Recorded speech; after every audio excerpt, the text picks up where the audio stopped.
नमस्कार, जय जोहार। मैं दुलरवा लेकर बस्तर की पीड़ा। मैं बस्तर की मिट्टी हमेशा सबके लिए अनमोल रही हूँ। वनों से आच्छादित मैं हवाओं में सांसें घोल रही हूँ। ना जाने कितने दर्द सहे मैंने, पर आज बोल रही हूँ। मैं बस्तर की मिट्टी हमेशा सबके लिए अनमोल रही हूँ। मेरी इस धरा पर रोज खेले जाते हैं खूनी होली, कहीं जवान तो कहीं निर्दोष आदिवासी को लगती है गोली। आखिर कौन सुनेगी मेरी आवाज़, फिर भी आज बोल रही हूँ। मैं बस्तर की मिट्टी हमेशा सबके लिए अनमोल रही हूँ। सजते होंगे होली में रंगोली तुम्हारे घर आंगन में, मेरी तो आंसू नहीं पोंछे जा रहे खून से भीगे दामन में। नागाड़े मेरे भोले वनवासी भी बजाते, पर डर बैठी है मन में। कभी मुखबिर तो कभी संगम सदस्य बताकर मार दिए जाते हैं बंदूक वाले रन में। आखिर सड़क से संसद तक कौन पहुंचाएगी मेरी आवाज़, जो दबी हुई है मन में। मैं विकास के रास्ते बैला डीला रावघाट की रंदुल से खोल रही हूँ। मैं बस्तर की मिट्टी हमेशा सबके लिए अनमोल रही हूँ। लोगों ने इस बस्तर को धरा का स्वर्ग कहा, जहाँ छत्तीसगढ़ के भाचा राम स्वयं रहा। वेरियर एल्विन ने तो इसकी कहानी सारे जग में कहा। चित्रकूट, तीरथगढ़ और कुटुमसर की सुंदरता है जहाँ, अब भी यहाँ सीता रो रही है, पर गीदम का गीत धरा जटायु है कहाँ। बिछाई मेरी धरा पे लैंडमाइंस और बारूद से लथपथ होली खेल रही हूँ।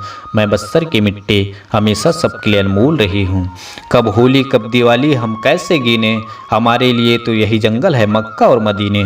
आग सीने में खूनी रंग में रंगे जंगल को देख जल रही है। डर लगता है हर पेड़ के पीछे मानो बंदूक चल रही है। मैं पूछती हूँ इन आदिवासियों पर हो रही आतंक क्या सही है। मेरे आदिवासी कोई पुलिस मुखबिर या संगम सदस्य नहीं है। बस्तर में जो हो रहा है वो किसी भी मायने में सही नहीं है। आज अपनी इस दृष्टि को देख अतीत को तौल रही हूँ। मैं बस्तर की मिट्टी हमेशा सबके लिए अनमोल रही हूँ। गुंडाधुर की इस धरा पर लोग कैसे हैं मजबूर, न्याय की गुहार लगाते सिलगिर गमपुर और सार के गुड़ा है दूर। जहाँ बीच पंडूम के त्यौहार पर गोली दागी गई क्रूर, कैसे मनाए हम होली, हमारे उत्सव छीन ले गए, हम हैं मजबूर। मैं दंतेश्वरी देख रही हूँ, जहाँ बढ़ रहे हैं लाल आतंक का सूर।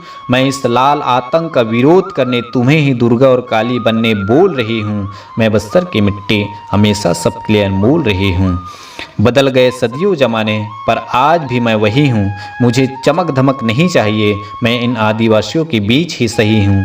लिखे दुलरवा कलम बस्तर पर, क्यों नहीं सुनती सरकार हमारी। क्या मैं इस छत्तीसगढ़ की वासी नहीं हूँ। मैं बस्तर की मिट्टी हमेशा सबके लिए अनमोल रही हूँ। वनों से आच्छादित मैं हवाओं में सांसें घोल रही हूँ। हवाओं में सांसें घोल रही हूँ।